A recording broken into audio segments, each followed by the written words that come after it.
Hello everybody and welcome to the Tabletop Inn. Please join me at the tavern table while I do an unboxing on Scythe.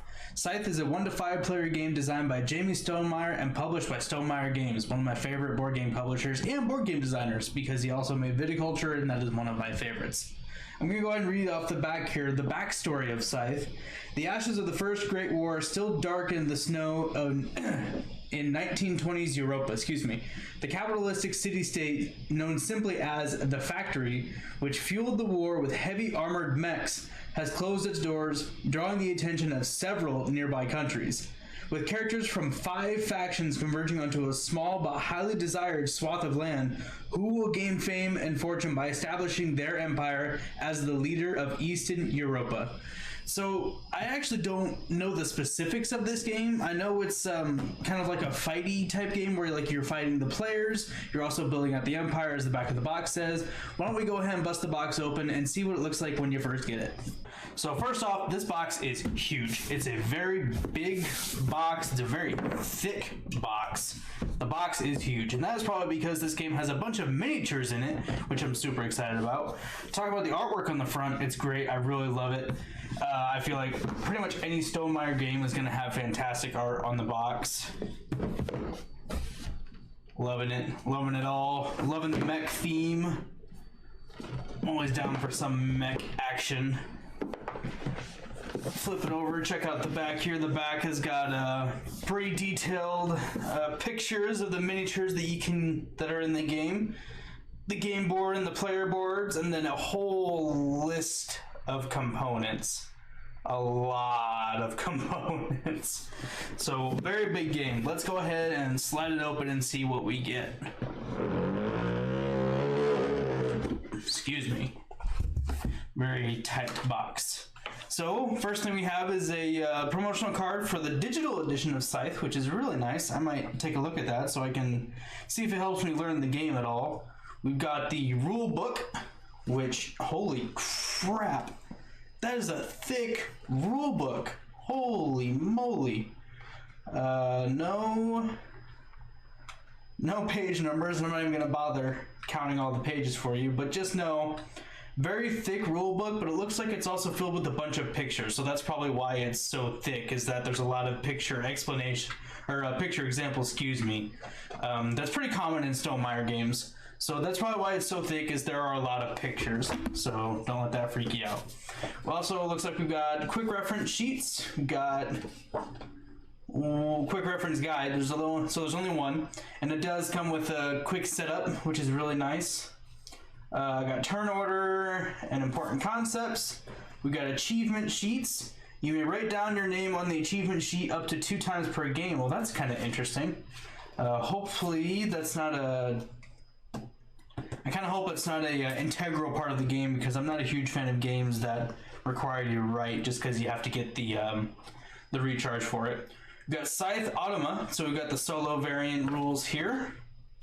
Very nice. Looks like a separate deck for Automa, again, as is for the usual for Stonemaier games. Viticulture is the same. Looks like we've got the first of probably many punch boards.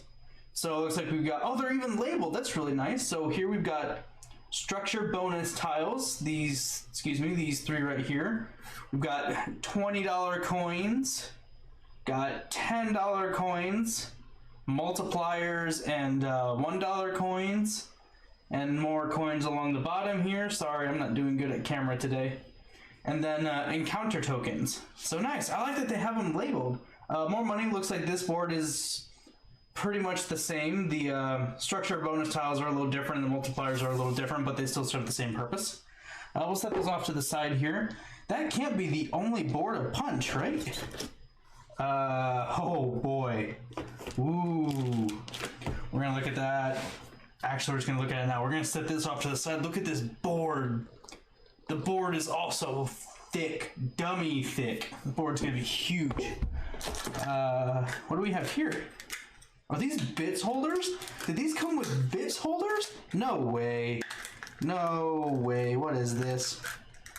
I think these are little bits trays, I think. If I can get them apart, that'd be fantastic.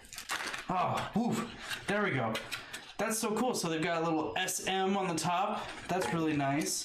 And then, yeah, it looks like they just slide onto the top of these here. So actual plastic bit storage. That's really cool. I like that a lot. So I was going to say my first gripe is going to be the lack of insert, but I think just this alone, having these little plastic bit storages is enough to make up for it. There's also a bunch of baggies. So good enough, I guess. I still think I would have rathered a real insert, but oh well, there's a lot going on in this box. It's actually somewhat intimidating how much is going on in this box. So to start off, we've got these little black things, not exactly sure what they are. Got 2 bags of those. Cards out the wazoo. Here's a small deck of cards here. A little bit bigger deck of cards, higher ground advantage. So these look like some bonus cards, maybe. Focus. I don't think it's going to focus because of the plastic film on it. It's not going to. These, I like the artwork on them, but it looks like they've just got a 4 in the corner. There, focus this time. 4 on the corner, but I don't know what that means. So here we've got some bigger cards. Whistle while you wait for, so it looks like these are some various actions that you could potentially take. So big cards, more cards. This might be the Automa deck. This looked like what the pictures showed for the Automa deck. Here looks like we do have some more punch outs here, but it looks like these are player board stuff. So we've got this looking picture right here with a wheel with a bunch of numbers on it. Looks like there's one of those for, I'm guessing there's gonna be one of those for each player, unless this also has to do with the Automa. Oh, these are pinwheels. Okay, so these little plastic things are for the pinwheel here. That's interesting. So we've got this one here, different artwork on it. I'm betting there's more that are buried underneath here. Looks like we've got faction sideboards from the little bit that I scanned in the rulebook when I was flipping through just now. We've got the Zera and Car. Sorry if I mispronounced that. So there's this sideboard here. Got Bjorn and Mox, a little Viking looking dude with I thought that was a bear at first, but that's an ox, hence Mox. Neato. Olga and Changa, okay. Woman with a tiger, of course, nice. And Anna and Wotek, sure. Again, I'm not good at pronouncing things, I'm sorry. Gunter, Noct, and Tag. And then we're back to Zera. So that's cool. Little faction sideboards. These are either faction sideboards or like something in addition to the player board, or these are the actual player boards themselves. Not sure. I'm intentionally saving the miniatures for last because those are the part I'm excited for. Double layered player boards. Holy crap. So I think this is one of the few games that I've had that actually have double layered player boards, and I love the idea because to me, double layered player boards, oh no, Fantastic Factories has them too, and it just makes things so clean. Being able to just plop the components into the board like this, that's so good. So here's the player board for the red player. Let's see if I can get them all out. I can't. Here we go. Almost. Not quite. There's one more left in there. So while we were looking at the, that looked like the red player, this one's the brownish player, I'm assuming. Here we got the green player, maybe? I don't know. They're still really cool boards, though. I love the artwork on them. Very nice. So there's those boards. Doesn't look like there's anything else in here. I believe this is this was the punch out from one of these pinwheels, or from the pinwheels here. So now we're gonna move on to, here's a bunch of plastics that look like they're already in baggies. Good, awesome. So we might just have extra baggies, and I mean the cards I'm probably gonna put in the what I have left of my card holders because that's just how I'm gonna roll with it. Let's go ahead and get. Oh, they're taped. There we go. Which is good. Make sure they don't go in. move that tape off to the side here. I've been bumping my camera a lot today. I'm sorry. I'm really excited for this one. Whoa! Stay there for a minute, please. Thanks. Getting the tape off. So let's put the lid off to the side here. Let's go ahead and take a look at these awesome looking miniatures. So here's this is Zara and Car. No, this is the one with the tiger. I don't remember their names. Sorry, Olga and someone else. I don't remember the names. So there's the red player then. Really wish I'd paid attention to how these miniatures were in here before they popped out, but oh well, I'll figure it out. I think they were like that. Yep, there you go. Just slipped in. Here's the one with the wolf knocked in. I can't remember the other dude's name. Really nice on the miniatures. A lot of detail. There's a lot of like little nice texture for fur. Really nice. I'm gonna get an up close look at the face. It's really good. See if I can get that to zoom to focus. There you go. Really nice look on the miniatures. So there's the dude with that was the dude with the wolf. Here's the one Zara and Car. The only reason I know that's because they're the top ones on the stack. I really like this one. Focus. There we go. Very nice. Very nice. That was Zara and Car. Here's the ox one. The blue player. Zara and Car is the yellow. The wolf one is black. So here's the ox man, guy riding the ox. Or it's either an ox, buffalo, bison. I don't know. I'm not good with animals. Still really nice though. I'm really happy that like these little skinny parts on the miniatures aren't bent. Very straight. A lot of times you can get stuff like this, but they'll come bent because they were damaged in shipping or whatever. Really nice. Last one is the bear, the girl and the bear.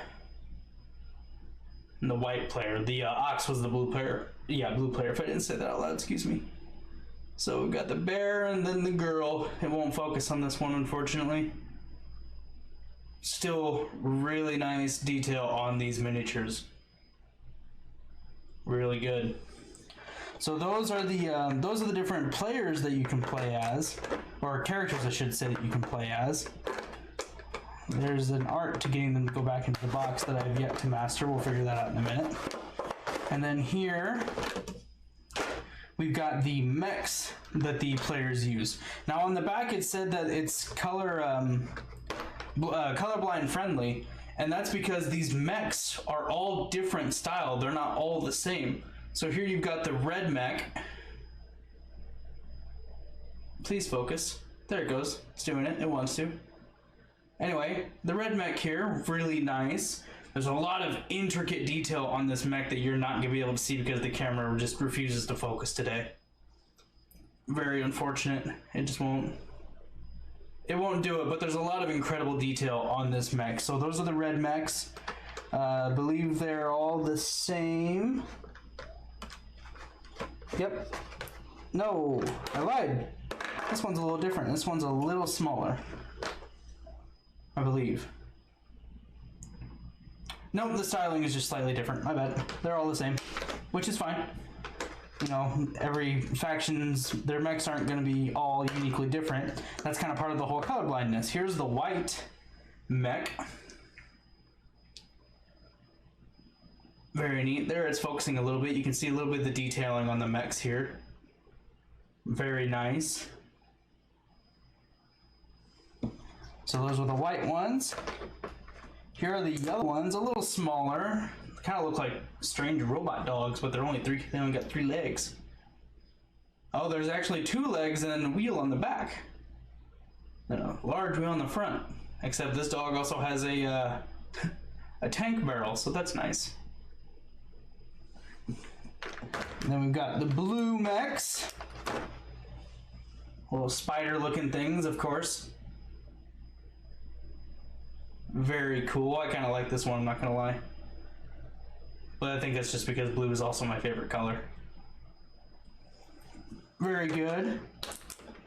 And then we've got the black mechs. 4-legged AT-AT looking things. Very cool.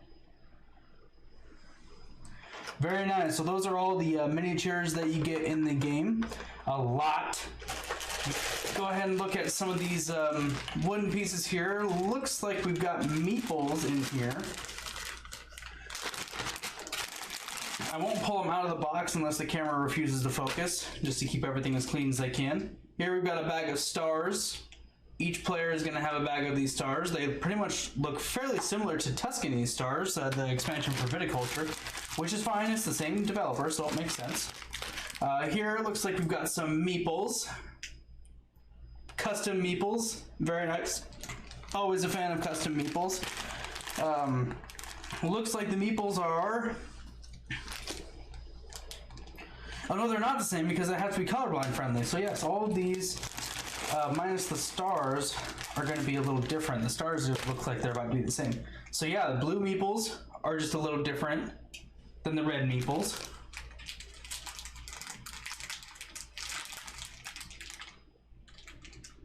If you can see that, it's kind of hard to see. I'll pull each one of each out of their bags to get a comparison of them if I can get this Ziploc bag open without destroying it.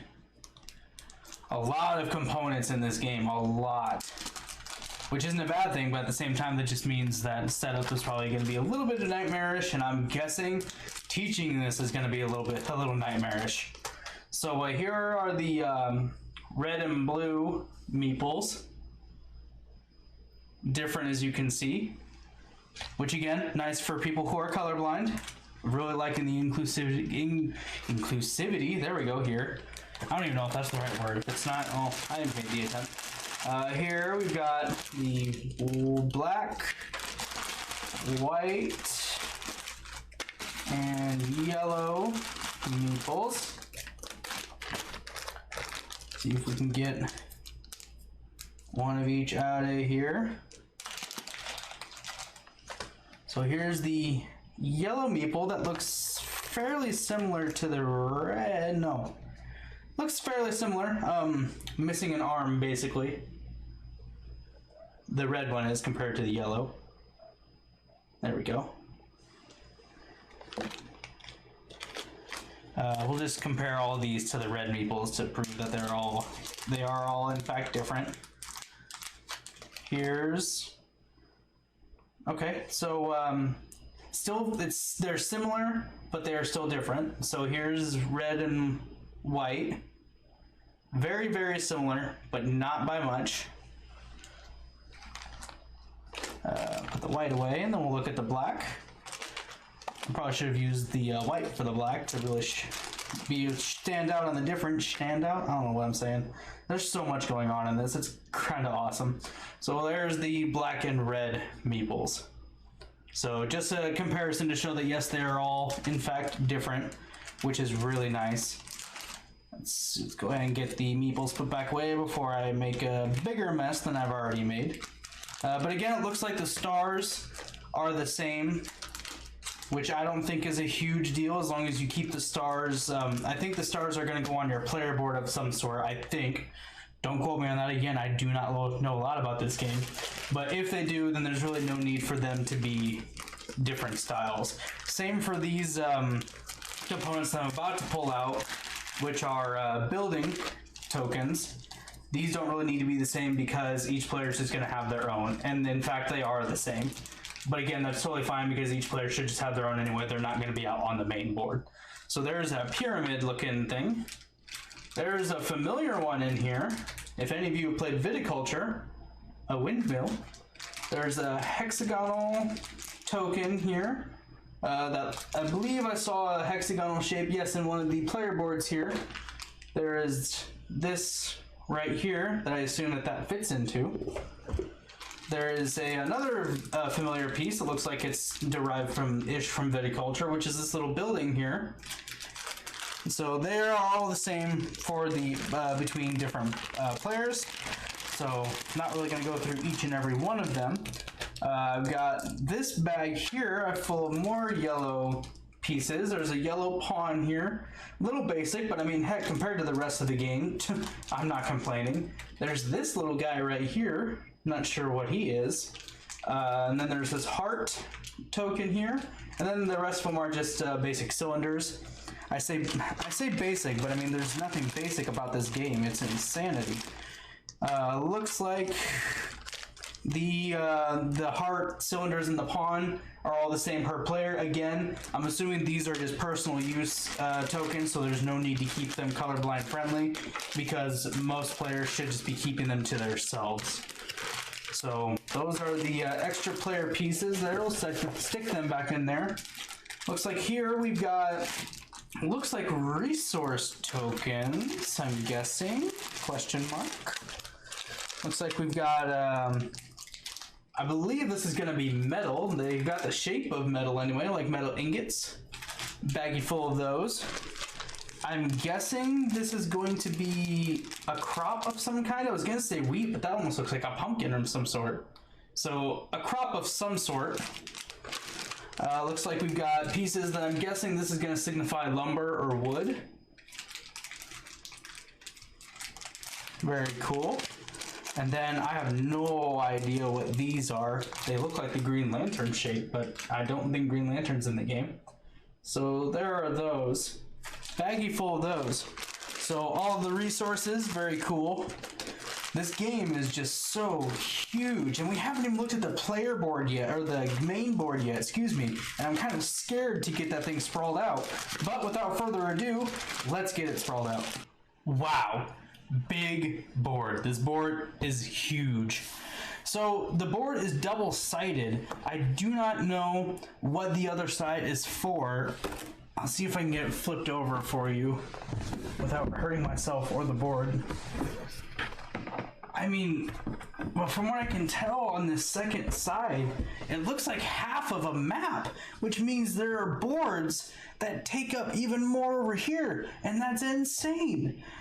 I couldn't imagine playing a game with a board that big. This board, already like this, encompasses the entire, almost the entirety of the width of the table. Let me see if I can tilt the camera up a little bit.